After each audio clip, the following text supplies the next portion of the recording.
Assalamualaikum warahmatullahi wabarakatuh.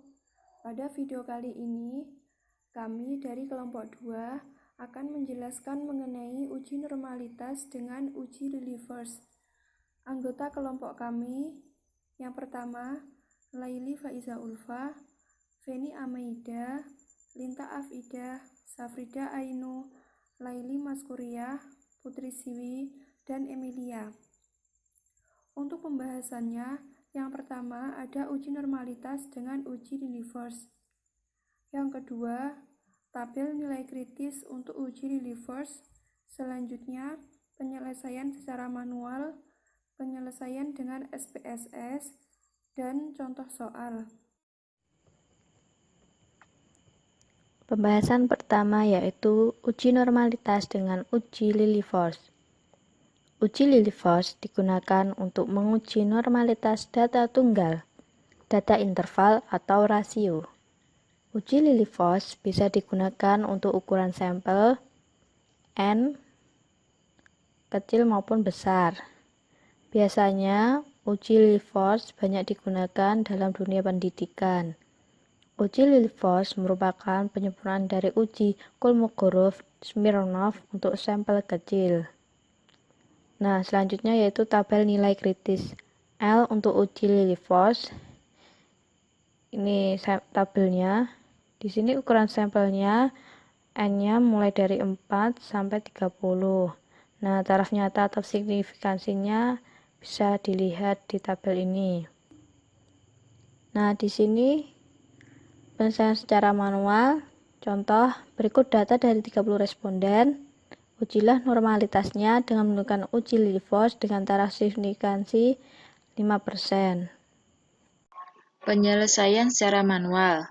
Langkah-langkahnya adalah: yang pertama, membuat hipotesis dalam bentuk kalimat H0, yaitu sampel berdistribusi normal HA, yaitu sampel tidak berdistribusi normal.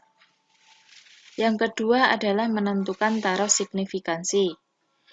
Taraf signifikansi yang digunakan dalam kasus ini adalah 0,05 C. Yang ketiga adalah menentukan kaidah pengujian. Jika L0 lebih dari sama dengan L tabel, maka H0 ditolak. Jika L0 kurang dari L tabel, maka H0 diterima. Yang keempat adalah mengurutkan data dari yang terkecil sampai ke yang terbesar. Selanjutnya adalah mencari rata-rata dan standar deviasi. Untuk mencari rata-rata dan standar deviasi bisa dilakukan atau bisa mencoba tabel penolong seperti ini. Nah, rata-rata yang diperoleh dari tabel penolong ini adalah rata-ratanya adalah 78,8. Sedangkan standar deviasinya ada 5,689.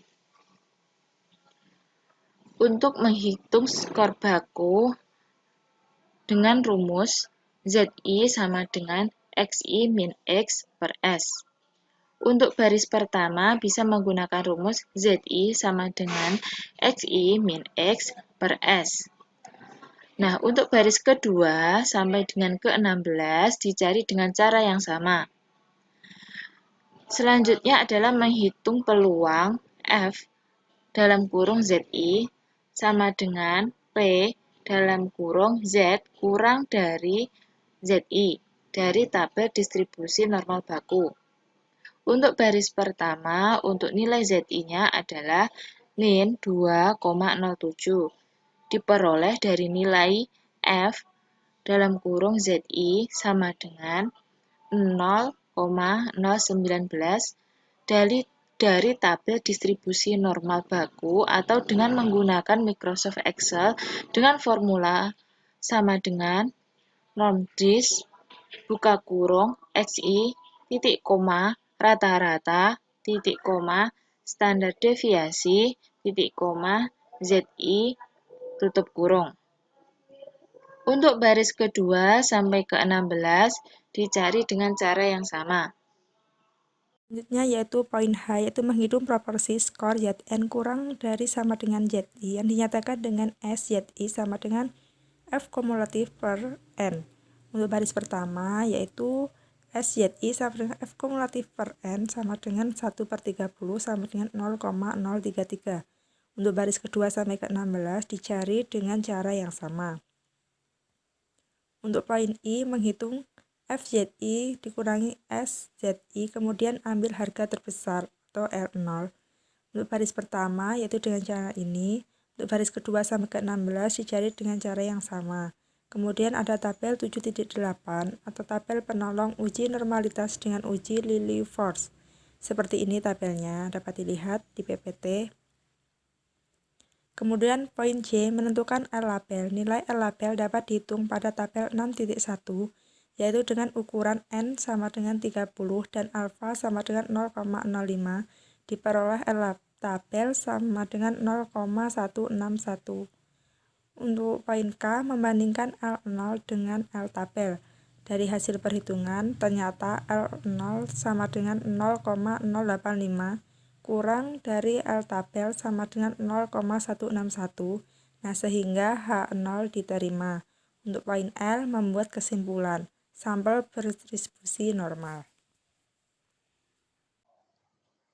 Penyelesaian dengan bantuan SPSS. Langkah-langkahnya yang pertama, buka aplikasi SPSS, kemudian klik tab Sheet Variable View.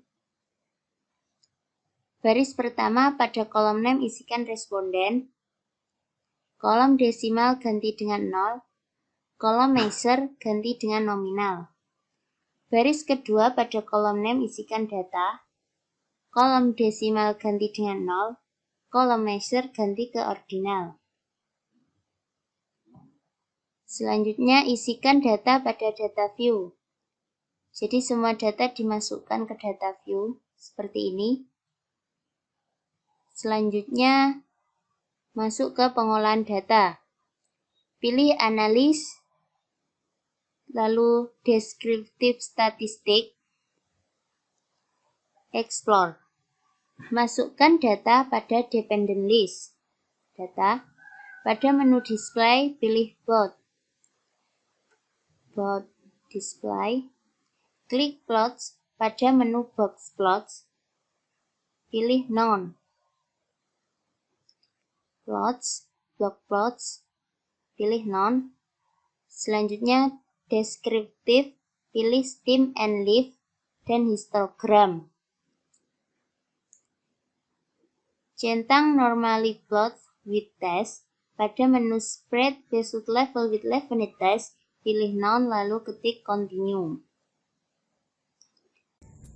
Selanjutnya, klik continue dan OK dan diperoleh hasil output SPSS yang dapat dilihat pada tabel 7.9.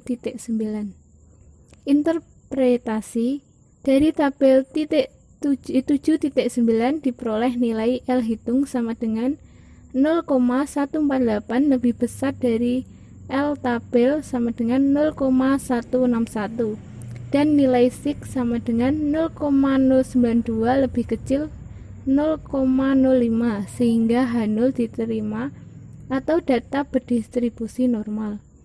Pengujian ini menggunakan hasil dari KS dengan catatan kaki koreksi signifikan Lilliefors. Selanjutnya, untuk melihat normalitas data dari kurva normalitas, kita pilih menu graph histogram. Masukkan data ke kolom variabel dan centang display normal kurva, klik OK dan diperoleh hasil output SPSS. Interpretasi dari histogram diketahui bahwa data berkumpul pada mean. Hal ini berarti data berdistribusi normal. Contoh, pengujian normalitas data dengan uji Lilliefors. Uji normalitas data hasil belajar matematika siswa H0 sampel berasal dari populasi yang berdistribusi normal. H1 sampel tidak berasal dari populasi yang berdistribusi normal. Berdasarkan langkah-langkah untuk menguji normalitas data dengan uji Lilliefors, diperoleh data-data yang ada di dalam tabel berikut ini. Ini adalah tabel penolong untuk mencari rata-rata dan standar deviasi. Di sini ada kolom nomor. Kolom nomor ini diisi dengan responden atau sampel. Dalam contoh soal ini, jumlah responden atau sampelnya adalah 30 orang. Kemudian di sini ada kolom XI. Kolom XI diisi dengan nilai data dari masing-masing siswa tersebut. Kemudian ada kolom ZI atau skor baku. Kemudian ada kolom FZI atau peluang. Kemudian ada kolom SZI atau proporsi skor, dan ada kolom harga mutlak selisih dari FZI dan SZI. Untuk menghitung atau mencari nilai dari ZI, FZI, SZI, harga mutlak selisih dari FZI dan SZI tadi sudah dijelaskan oleh pemateri. Gimana cara mencarinya? Nanti bisa dilihat lagi, bisa dicoba dan dibuktikan kembali. Pada baris pertama di sini XI-nya adalah 45, ZI-nya adalah 0,13, FZI-nya adalah 0,0007, SZI-nya adalah 0,0011, dan harga mutlak selisih dari FZI dan SZI adalah 0,0326. Untuk baris kedua sampai baris ke-30 bisa dilihat sendiri dalam tabel tersebut.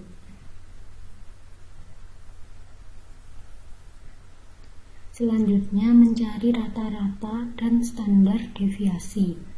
Untuk mencari rata-rata, kita bisa menggunakan rumus ini dan diperoleh hasilnya adalah 70,43. Untuk mencari standar deviasi, kita bisa menggunakan rumus ini dan diperoleh hasilnya adalah 7,95. Dari kolom terakhir dalam tabel di atas didapat L0 sama dengan 0,0188 dengan N sama dengan 30 dan taraf nyata atau alfa sama dengan 0,05. Dari tabel nilai kritis L untuk uji Lillie force didapat L sama dengan 0,161 yang lebih besar dari L0 sama dengan 0,0188, sehingga hipotesis H0 diterima. Hal ini berarti data berasal dari populasi yang berdistribusi normal. Daftar pustaka. Di sini kelompok kami menggunakan referensi dari Nuryadi, DKK 2017, Dasar-dasar Statistik Penelitian Yogyakarta, Si Buku Media, Grama Surya. Dari materi yang telah kami sampaikan, dapat diambil kesimpulan bahwa uji Lillie force digunakan untuk menguji normalitas data tunggal maupun data interval atau rasio. Dan uji normalitas dengan pendekatan Lillie force ini biasa disebut dengan uji pendekatan non-parametrik. Hal dilakukan jika kelompok sampel yang digunakan dalam sebuah penelitian diasumsikan sebagai kelompok kecil. Jadi biasanya uji Lillie force ini banyak digunakan dalam dunia pendidikan ya teman-teman. Sekian dari kelompok 2. Apabila ada kurang lebihnya mohon maaf. Wassalamualaikum warahmatullahi wabarakatuh.